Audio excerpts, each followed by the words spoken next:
नमस्कार, good morning मित्रांनो, स्वागत आहे एका नवीन व्लॉगमध्ये. आणि आजचा व्लॉग खरंच खूप स्पेशल आहे, माझ्या जिव्हाळ्याचा आहे. कारण की मी चाललो आहे गावाला, आणि गाव म्हणजे मला किती आवडतं हे सगळ्यांना माहितीच झालं आहे. आणि आज एवढ्या लवकर म्हणजे बघा, सकाळचे जवळजवळ आहे ना, मला सांग 5 वाजलेले आहेत. हे बघा, बरोबर 5 वाजलेत आणि एवढं लवकर उरकून आवरून चाललो आहे गावाला, कारण आहे यात्रा. आज बरोबर 1 वर्षापूर्वी मी गावाकडच्या यात्रेचा व्लॉग केला होता. तो गावाकडच्या लोकांना आवडला आणि तिथून पुढं गावातले लोक मला ओळखायला लागले. तसंच आता ह्या वर्षी पण व्लॉग वगैरे करायचा आहे. हे बघा, फोन यायला चालू झालेले आहेत. हॅलो, चला. हे बघा, आपले पुण्यातले सर आहेत, रफिक सर, त्यांचा फोन होता. निघाले का? कारण नियोजन कसं आहे, इथून मी निघणार आहे, पुण्यातून ते निघणार आहेत. आम्ही हडपसरच्या ठिकाणी कुठेतरी भेटणार आहोत. आणि जे आपले शरद सर आहेत ते देखील आपल्यासोबत असणार आहेत. त्यांना शाहूनगरमधून घ्यायचं आणि तसंच प्रवास करत करत जायचे. ती प्रवासातली धम्माल मज्जा, यात्रेची मज्जा, गावाकडची मज्जा, हे सगळे तुम्हाला इथून पुढं व्लॉगमध्ये पाहायला मिळणार आहे. तर शेवटपर्यंत व्लॉग नक्की बघा आणि सबस्क्राईब केलं नसेल तर सबस्क्राईब करा. चला पटपट आता आवरूया. हे बघा, बॅगा वगैरे भरलेल्या आहेत. इथं एक बॅग आहे, ही लॅपटॉप, आपली कामाची बॅग, सगळं घेऊन चाललो आहे. चलो गाईज, फायनली प्रवास चालू झालेला आहे आणि सकाळच्या बरोबर 5:12 प्रवास सुरू झाला आहे. आता इथे शाहूनगरला जायचं, तिथून हडपसरला जायचं आणि मग तिथून पुढं सगळे सोबत एकामागे एक निघायचं. चलो, आपल्यासोबत जे येणार होते पहिले ते बघा इथं येत आहेत. आपण त्यांचीच वाट बघत होतो, नाही ते आपली वाट बघत होते, सॉरी, आलेत. चला आता त्यांना घेऊ आणि जाऊयात गावाकडं.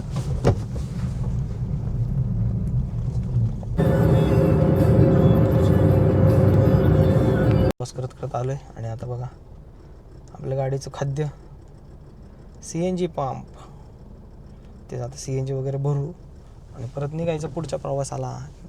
आणि दुसरी गाडी ती येते मागून, पुढं मागं चालूच आहे.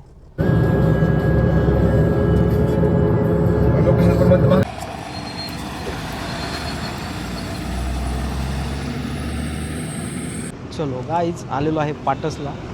आणि आता आपल्या मागची जी गाडी होती त्याच्यासाठी थांबलो होतो, चहा वगैरे घेऊन जावा. आणि आता आलेले आहेत ते, पोहोचतात ते. आम्ही दाखवतो तुम्हाला. चांगली कॉम्पिटिशन चालली होती आमची. त्या बघा, आली दुसरी गाडी. नमस्कार. नमस्कार. नमस्कार. छान दिसतोय. हो ना, खरं छानच गाडी. मग काय, आम्ही मला पुढे काय जर्मनी झाली माझे मला तू या. चलो गाईज, फायनली चहा पाणी झालेलं आहे आणि निघालो आहे. आणि आता बघा, आता ह्या मार्गे जायचं आहे. खरं तर खूप दिवस झालं ह्या मार्गे गेलेलो, आता ह्या मार्गे जायचं आहे. बघा, कुठून सिद्धटेक दौंड. बाकीचे बसले त्या गाडीत, ते गप्पा मारतात. ते म्हटलं चला आपलं गाणे ऐकत ऐकत मस्तपैकी जाऊया. आणि एक्साइटमेंट ही आहे की लवकर घरी जायचं, पहिलं पोराला बघायचं, शिवला बघायचं आहे. ती एक्साइटमेंट खूप आहे, त्यासाठी जरा घाई करतो आहे. लवकर जाऊन त्याला एकदा कधी बघल असं झालं. कारण पहिलं गेलो होतो ना तेव्हा चेहरापट्टी वगैरे म्हणतो ना आपण लहान मुलांची, 1-2 महिन्यात काही नसते. हळूहळू आता कशी जरा चेहरापट्टी वगैरे एकदम परफेक्ट बनली. त्याला दिसायला पण असलं भारी दिसतोय ना, गोंडुलं लय भारी. आता तेच त्याला बघायचं आहे. नाही, पहिलं सिद्धटेकला दर्शनाला थांबायचं आहे आणि मग तिथून पुढे आपलं सगळं पुढचा प्रवास चालू. हे बघा गाईस, आलेलो आहे आता दौंडमध्ये. आणि पहिलं दौंडला आहे ना आतमधून जायला लागायचं, दौंडच्या गावातून सिद्धटेकला जायचं म्हटलं तर. पण आता काय केलं आहे, हा ब्रिज झाला आहे, त्याच्यामुळं दौंडच्या बाहेरूनच बायपासने रस्ता आहे मस्तपैकी, त्याच्यामुळे ट्रॅफिकचं टेन्शन नाही. हळूहळू चांगली सुधारणा होत चालली सगळीकडं. मग काय बघा ना, कसे सिमेंटचे चकाचक रस्ते आहेत एकदम. मग पहिलं खूप दिवसापूर्वी टेम्पोने यायचो ना, तेव्हा प्रवासच आठवायचा बाबा. सकाळी 6ला निघायचं घरून, दुपारी 2-3 वाजायच्या गावाला पोहोचायला. कारण ॲपे होता तो जवळजवळ किती 60-70 पळायचा. एवढं नको गावाला जायचं म्हणजे अख्खा दिवसच वाया जायचा. आता या गाडीने काय होतं, 3-4 तासात, गाडी प्लस रस्ते चांगले आहेत त्याच्यामुळे 3 ते 4 तासात आरामात गावाला पोहोचते.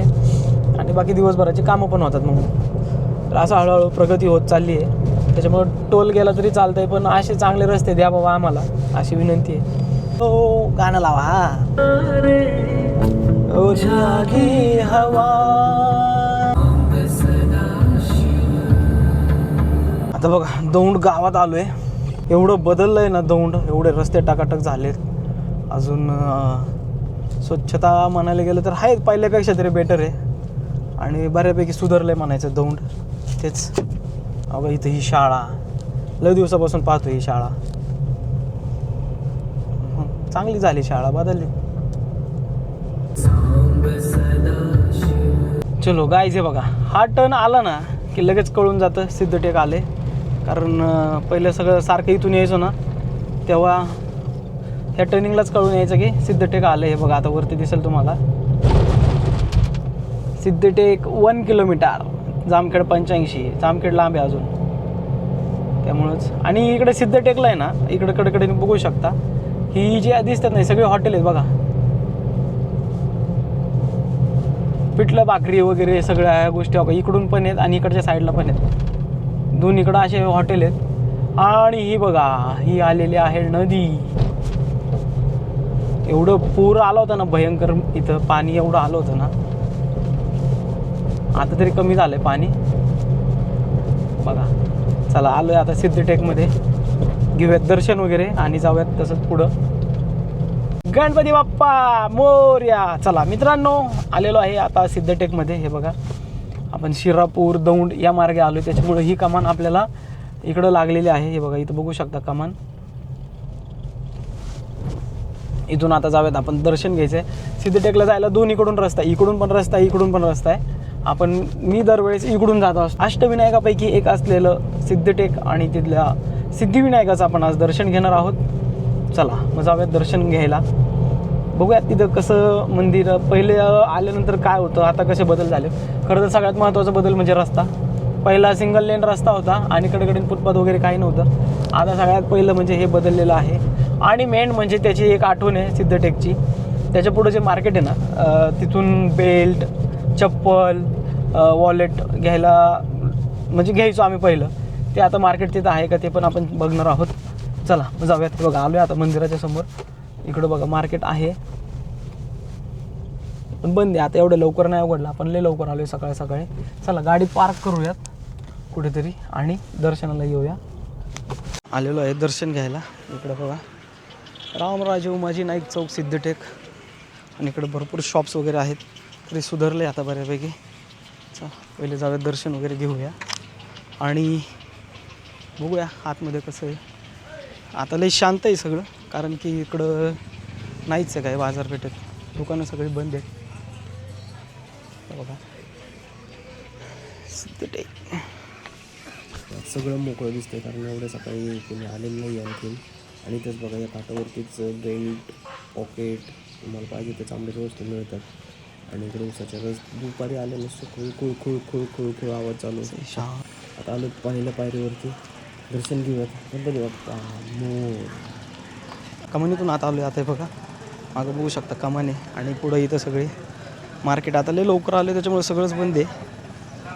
हळूहळू होईल चालू. चला हे बघा ही शॉप्स चालू झाले. तिथून पेढे, नारळ तुम्हाला काय घ्यायचं असलं तर घेऊ शकता. आणि मंदिर समोर सगळी दोन्ही बाजूला अशी दुकानं आहेत. जुना मंडप पाडून नवीन नाही. मंदिराचं काम चालू आहे सभा मंडपाचं, त्याच्यामुळं तिकडून बंद आहे. आता दुसऱ्या बाजूने जायचं आहे, बघू कुठून वाटे.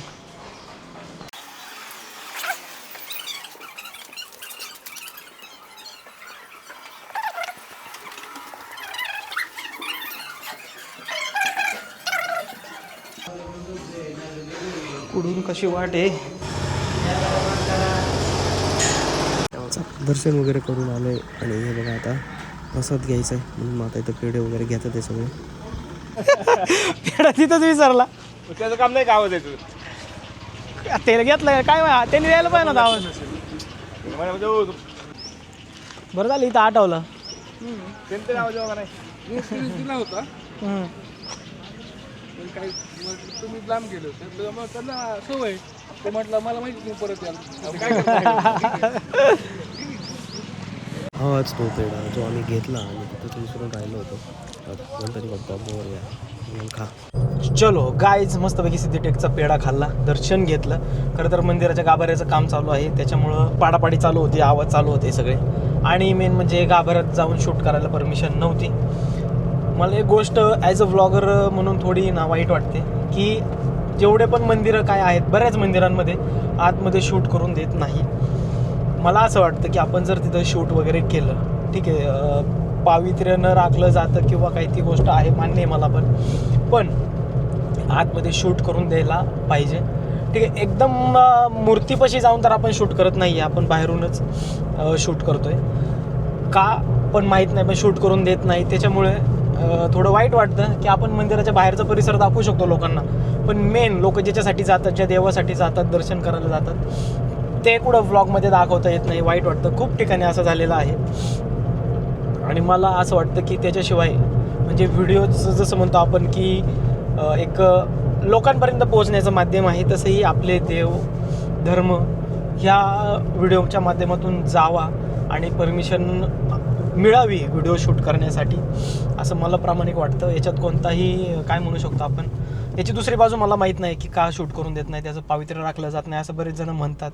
मे बी तसं असेलही, पण बघू. मला असं प्रामाणिक वाटतं की बाबा शूट करून द्यायला पाहिजे, कारण त्याच्याशिवाय प्रसार, आपल्या देवधर्माचा प्रचार होणार नाही असं मला वाटतं. ठीक आहे, असो, माझ्या वाटण्यानं काही फरक पडणार नाही आहे. मी माझं मत मांडलं, नाही तर परत कॉन्ट्रोवर्सी व्हायची. एक तर धार्मिक विषय खूप सेन्सिटिव्ह झालेत आजकाल, तुम्हाला पण माहिती आहे. बरेच लोक म्हणतात त्याच्यात न पडलेलं बरं, तर असंच काही. ठीक आहे, माझं एक प्रामाणिक मत मांडलं. चलो, आता जायचं आहे राशीनवरून कर्जतला नाश्ता करायचा प्लॅन ठरला आहे सगळ्यांचा, त्याच्यामुळे आता तिथं नाश्त्यासाठी थांबायचं आहे. चलो, निघालते हवे आपण जोर से.